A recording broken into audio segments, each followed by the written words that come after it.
Assalamualaikum warahmatullahi wabarakatuh. Waalaikumsalam warahmatullahi wabarakatuh. Perkenalkan, kami dari kelompok 6 Prakarya. Di sini kami akan menjelaskan proposal kewirausahaan mie oplok. Pertama-tama, mari kita perkenalkan diri dahulu. Dari saya dulu, yaitu Satria Pratomo dari absen 31. Perkenalkan, nama saya Altaf Muhammad Faiz, absen 3. Nama saya Rafa Muhammad Hanafa, absen 2. Nama saya Revita Isni Lubna Syakira, absen 27. Saya Risa Berlia, absen 10. Nama saya Naila Fazila, absen 23. Puji syukur kehadiran Tuhan Yang Maha Esa atas segala rahmat dan karunia-Nya sehingga kami dapat menyelesaikan proposal kewirausahaan mie oplok ini.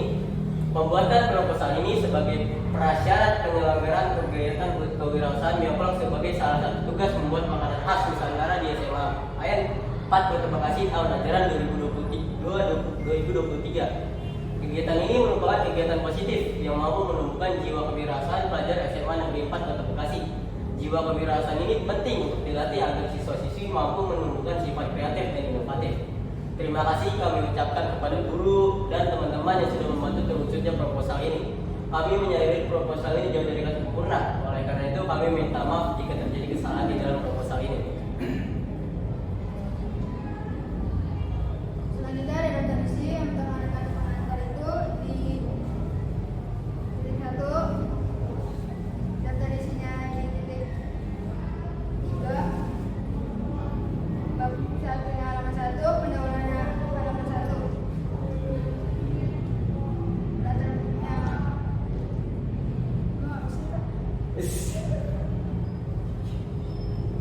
Daftar isi yang pertama ada kata pengantar yang berada di dalam halaman 1.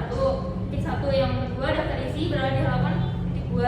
Bab 1 halaman 1, pendahuluan halaman 1, latar belakang halaman 1, visi misi usaha halaman 2, tujuan kegiatan usaha halaman 2.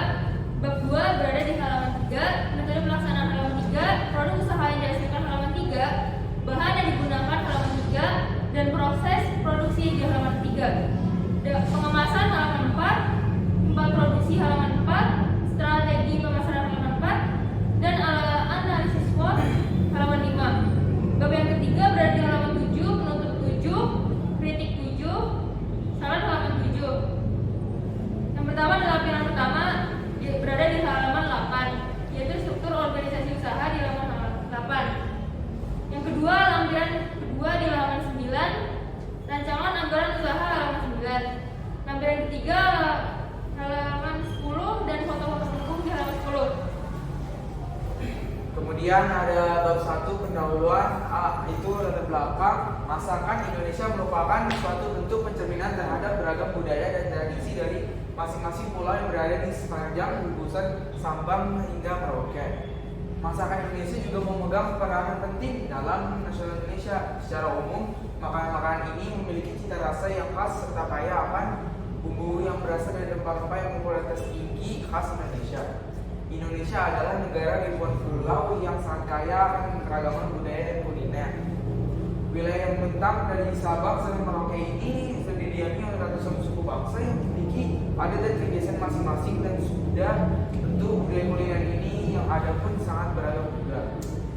Ada banyak sekali makanan di Nusantara, salah satunya itu Pulau Jawa yang di Indonesia banyak sekali jenis seragam makan khasnya.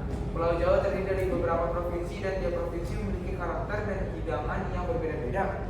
Seperti contohnya Provinsi Jawa Timur yang memiliki ciri khas atau karakter pada masakan yang memiliki rasa cenderungan pedas dan asin.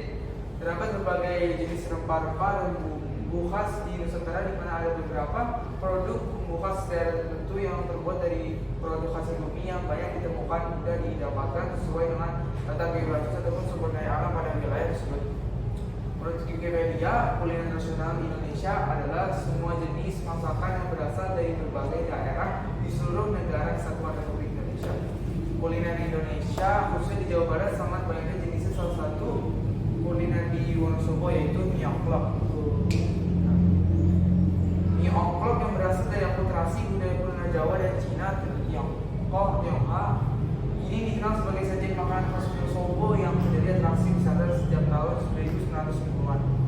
Disahkan oleh aturannya Kuaping pada tahun 1947 mempopulerkan mie oplok yang awal dijual dengan kepemimpinan yang dikenal dengan Mbah selama diakui sebagai penemu mie ongklok yang selalu disajikan bersama sate sapi. Mie yang direbus dengan cara diongklok. Gerakan ketika menggoyang alat berupa bambu untuk menampung mie diyakini sebagai asal namanya. Mie ongklok disajikan dengan bumbu yang dicampur-campur dengan kuah kental dipadukan dengan sayuran kobis dan daun kucai, tahu bacem, itu disajikan dengan tempe kemul.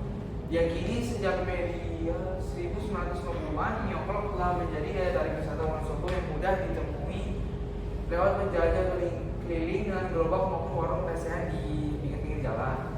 Namun popularitas mie ongklok meredup seiring dengan arus globalisasi dan perkembangan media sosial ada. Pada undang usaha ini kami akan membahas kuliner Nusantara Wonosobo, yaitu mie ongklok. Alasan kami memilih kuliner ini karena mie ongklok memiliki cita rasa yang unik dan bisa divariasikan dengan berbagai macam jenis makanan. Kami ingin mengetahui dan membahas hal yang terkait dengan mie ongklok. Dilanjutkan. Visi dan misi usaha. Yang pertama ada visi: menjaga dan meneruskan warisan makanan tradisional khas Wonosobo yang disebut juga mie ongklok. Yang kedua ada misi. Yang pertama, membuat mie ongklok dengan cara tradisional agar rasa aslinya tidak hilang. Yang kedua, membuat mie ongklok dengan bahan dan alat yang terjamin higienis. Yang ketiga, menjual mie ongklok dengan cara yang modern dan menarik. Yang keempat, mengembangkan kemasan mie ongklok sesuai minat masyarakat sekarang. Tujuan kegiatan usaha: yang pertama, memperoleh keuntungan atau laba dari usaha mie ongklok. Yang kedua, membuat mie ongklok dikenal oleh masyarakat di tengah-tengah gempuran era modern. Yang ketiga, mempertahankan rasa tradisional dari mie ongklok. Bab 2, metode pelaksanaan. Yang pertama, ada produk usaha yang dihasilkan: mie ongklok original, serta juga masukkan mie ongklok dengan tambahan seperti bakso dan pangsit. Yang kedua, ada bahan baku yang digunakan. Bahan baku yang digunakan dalam usaha mie ongklok adalah mie.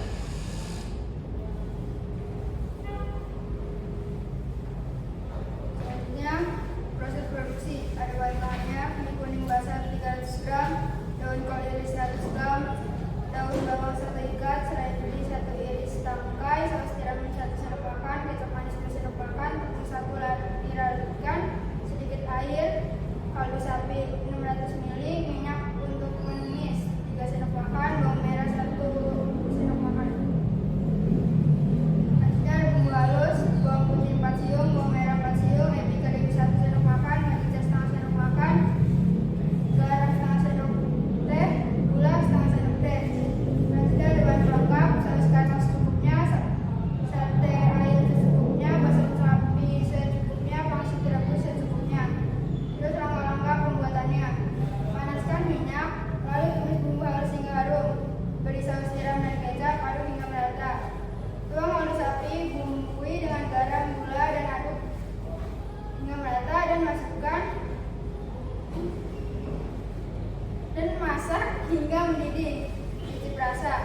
Tuang larutan tepung sagu, aduk terus hingga kental dan meletup-letup. Angkat dan tatami ke dalam mangkok saji, beri irisan daun kol, daun bawang, dan seledri. Tuang kuah kental lalu ditaburi dengan bawang goreng siap disajikan dengan saus kacang, sate ayam, dan juga bisa ditambahkan dengan basah sapi atau pangsit rebus. Di sini ada pengemasan: mangkok styrofoam dengan lapisi kertas minyak dengan garpu dan sendok sekali pakai agar lebih steril. Ada tempat produksi. Tempat yang kami pakai untuk memproduksi mie ongklok, kami melaksanakannya di rumah Revita yang berlokasi di KTW Taman Duta Blok D32 nomor 2 MT1 RW 39. Ada strategi pemasaran: menggunakan internet marketing dengan jenis sosial media marketing agar menjangkau lebih banyak customer dan juga mengikuti perkembangan zaman.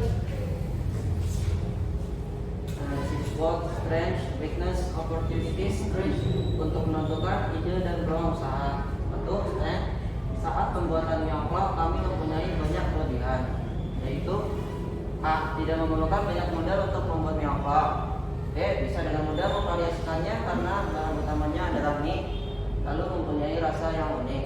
Selanjutnya adalah weakness. Kekurangan yang ada pada pembuatan mie ongklok yaitu pertama, jarang diketahui oleh kalangan masyarakat, lalu bahannya yang sangat banyak sehingga untuk mencarinya akan menjadi besar. Lalu ada opportunities, peluang yang ada pada pembuatan Myeongkok ini yaitu Myeongkok jarang diketahui banyak orang, sehingga jika kita membuka usaha ini maka itu akan memberi peluang sebab membuat masyarakat akan menjadi penasaran. Lalu yang terakhir, Trip, saat pembuatan Myeongkok mempunyai banyak ancaman seperti beberapa orang mungkin tidak suka terhadap Myeongkok karena kuahnya yang terlalu kental, sehingga hendak ini berbeda dari olahan mie yang berkuah yang lain.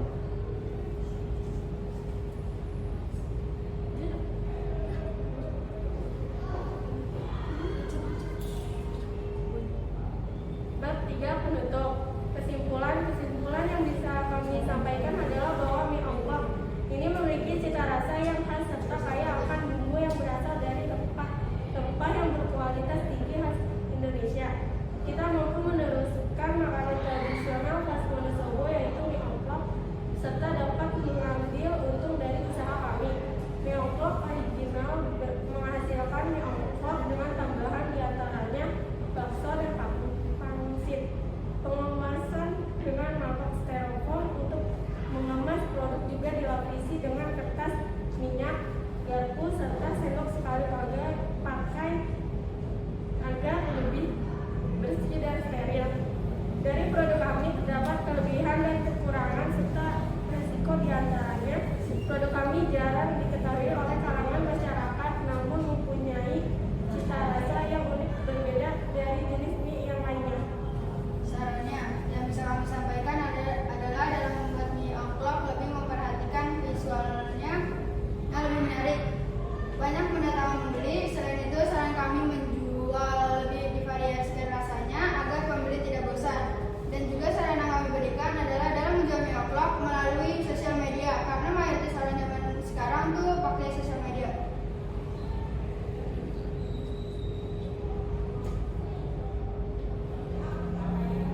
Yang pertama yaitu struktur organisasi usaha. Yang pertama, guru prakarya Haji Ambon Suryanti SPD, kedua Satrio Pratomo Adi Rukmono, yang ketiga wakil ketua Revitalisasi Indonesia Kira, sekretaris Elisa Aprilia Setiaji, bendahara Naila Fazila, tim produksi Naufal Muhammad, tim dokumentasi Naila Fazila, tim pemasaran Alta Muhammad Faiz.